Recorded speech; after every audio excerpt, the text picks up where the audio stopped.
संगीत रागी जी, एक जो गंभीर आरोप लग रहा है इस पूरी कार्रवाई को लेकर, वो ये कहा जा रहा है कि दरअसल ये अतिक्रमण पर एक्शन नहीं है, बल्कि ये दंगों का रिएक्शन है।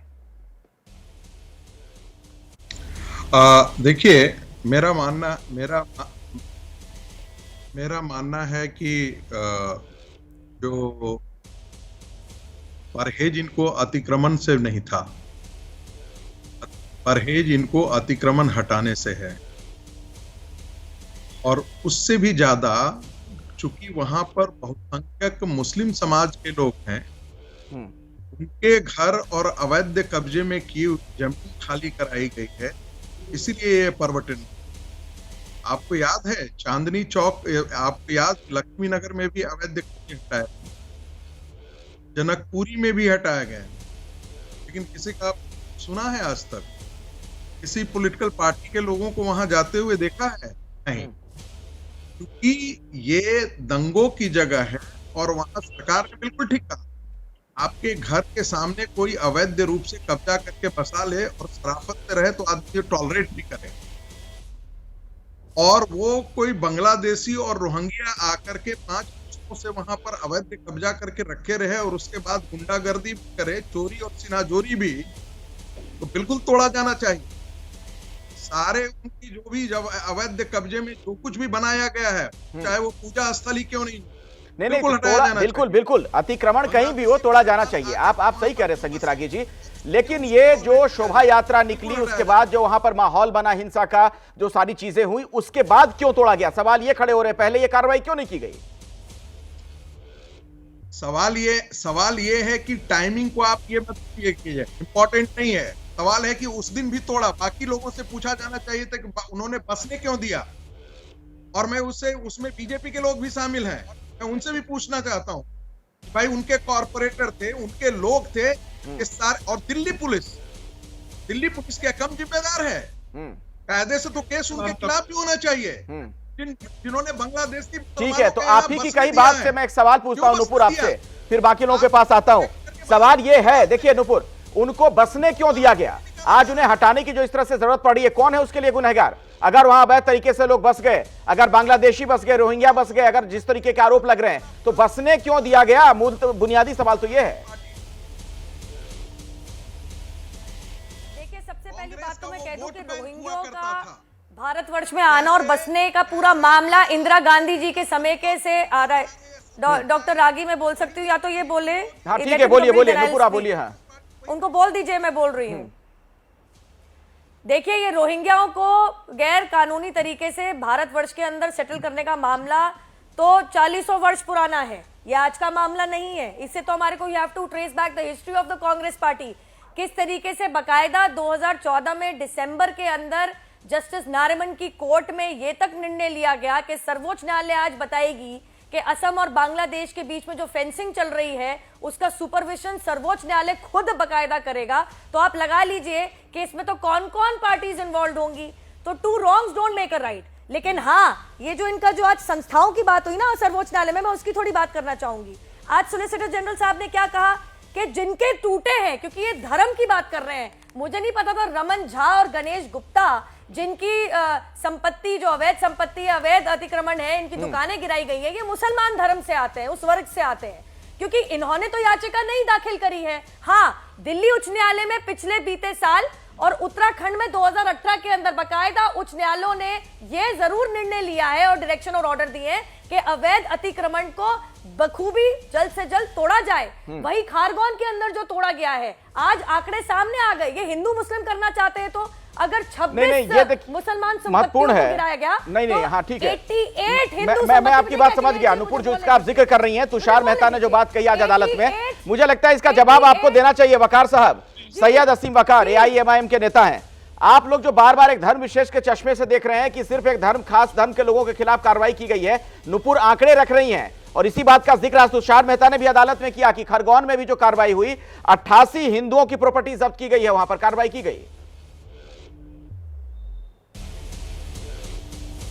मैं कह रहा हूं 88 करें या 8800 करें, आपने ध्यान नहीं दिया था। मैंने जब शुरुआत की थी तो मैंने कहा था कि पहले तो यह तय कर लीजिए आप लोग कि अतिक्रमण अवैध तरीके से जो किए गए उनको तोड़ा जा रहा है या दंगे में जो आरोपी हैं उनको? आपने प्रचार 3 दिन 4 दिन क्या किया? नरोत्तम मिश्रा जी ने क्या भाषण दिया था? जो पत्थर चलाएगा उसका घर पत्थर कर भर देंगे। अब आप कह रहे हैं इंक्रोचमेंट तोड़ा गया, मंत्री जी कह रहे हैं पत्थर वाले पे तोड़ा गया। पहले तो आप कंफ्यूज्ड लोग हैं, पहले खुद तय कर लीजिए कि बहस किस पे कराना है। नहीं, अगर एक बात बताइए, वैसे वकार साहब एक बात बताइए कि अगर कोई दंगाई है तो उसके खिलाफ कार्रवाई ना हो? ये तो यही चाहते हैं। मैंने तो आपसे कहा बिल्कुल हो, मैंने तो आपसे कहा भी कि जो जुलूस निकला उसमें कट्टे लेकर जो लड़के टहल रहे थे, गोलियां चला रहे थे, कट्टे से फायर हो रहा था, वीडियो है मेरे ट्विटर पे, अगर आवाज उठाइए एक बार। आनंद अखिलेश तो जी, आप ये कह रहे हैं मेरे साथ कि उनके घर से वही बात कहना चाह रहे हैं, मुझे लगता है। हाँ, बोलिए नुपुर। जिन्होंने नहीं सुनिए सर, देखिए फिर तो उन्होंने वो वीडियो भी देखा होगा जिसमें मैं आपसे पूछ रहा हूँ कि आप क्या सुनना चाहते हैं? वकार जी आपने तो वो वीडियो भी देखा होगा। मैं जरा बोल लूं अखिलेश जी, अगर आप मुझसे बोल रहे हैं तो बोलिए। मैं यही पूछना चाह रही हूँ, ये हमारे पे आरोप उल्टा ना लगाएं। इन्होंने अप्रैल 11, 2022 या उससे पहले होने वाली अतिक्रमण के डेमोलिशन के बीच में धर्म क्यों नहीं ढूंढा? आज ढूंढ रहे हैं। तो आज जब पर्चे दिखाए जा रहे हैं कि हाँ भैया नोटिस जारी हुए हैं, 21 में हुए हैं, 22 में हुए हैं, 20 में भी हुए हैं, 18 के अंदर तो उत्तराखंड की सरकार ने भी किया है और उच्च न्यायालय ने भी डायरेक्शन दिया है कि अतिक्रमण को आप अवैध अतिक्रमण को तोड़िए। लेकिन मैं इतना पूछना चाहती हूँ, 11 अप्रैल को इनको धर्म नहीं नजर आया? और ये जो वीडियो की बात कर रहे हैं, उन्होंने वो वीडियो देखा क्या?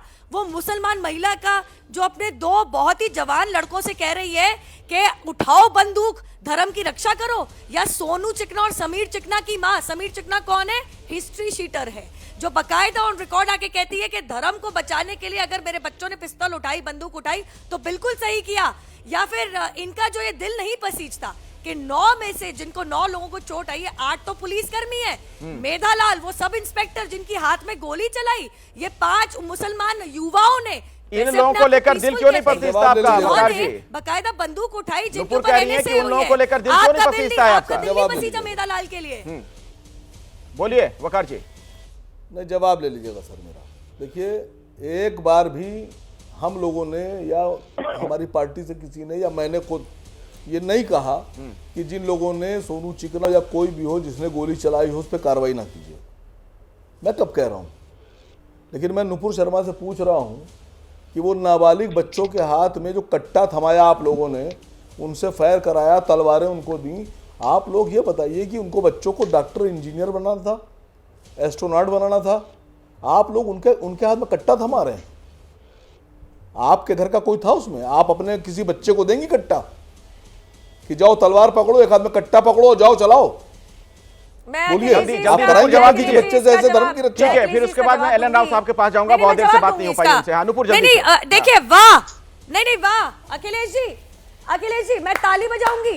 ये बात तो ये हो गई, उल्टा चोर कोतवाल को डांटे कि तुम्हारे घर के बच्चे शोभा यात्रा में क्या कर रहे थे। हाँ, अब हम क्या करें अगर हमारे घर के बच्चों ने बंदूक उठा के चला दी और मेधालाल के हाथ के अंदर गोली मार दी? हम क्या करें अगर वो झगड़ा मोड़ रहे थे अंसार के साथ, उसके 4-5 साथी? हम क्या करें अगर हमारे बच्चे अंसार, मोहम्मद और मतलूब अहमद और सोनू और समीर चिकना निकलते हैं? गलती तुम्हारी थी कि तुम हिंदू क्यों हो, गलती तुम्हारी थी कि तुम रामनवमी क्यों बनाते हो, गलती तुम्हारी थी तुम हनुमान जयंती क्यों बनाते हो, गलती तुम्हारी थी कि तुम जय श्री राम का नारा ही क्यों लगाते हो। वीडियो तो जनाब मेरे पास भी है। चुपचाप से शोभा यात्रा चल रही है और जैसी मस्जिद को पार करती है, पीछे से उनके ऊपर पत्थरबाजी शुरू हो जाती है और वो बच्चे भाग रहे अपनी जान बचा के। वीडियो तो मेरे पास भी है। तो गलती तो उनकी है, सबके पास अपने अपने वीडियो हैं और उस वीडियो को उस तरीके से रखा जा रहा है। नुपुर मैं आता हूं आपके पास, लेकिन जरा मुझे एलन राव साहब के पास ही जाना है। जल्दी नुपुर जल्दी से। मैं काफिर हूं, गलती ये मैं काफिर हूं, गलती ये है कि मैं कुफ्र हूं। आपने इनकी बात पे ध्यान नहीं दिया। गलती ये है मैं कुफ्र हूं, मैं काफिर हूं, इसलिए इनके घर के बच्चे तो बंदूक चलाएंगे क्योंकि मैं कुफ्र हूं, मैं हिंदू हूं। अरे तुम कैसे हिंदू हो गए? बात तो इनकी ये है असल में।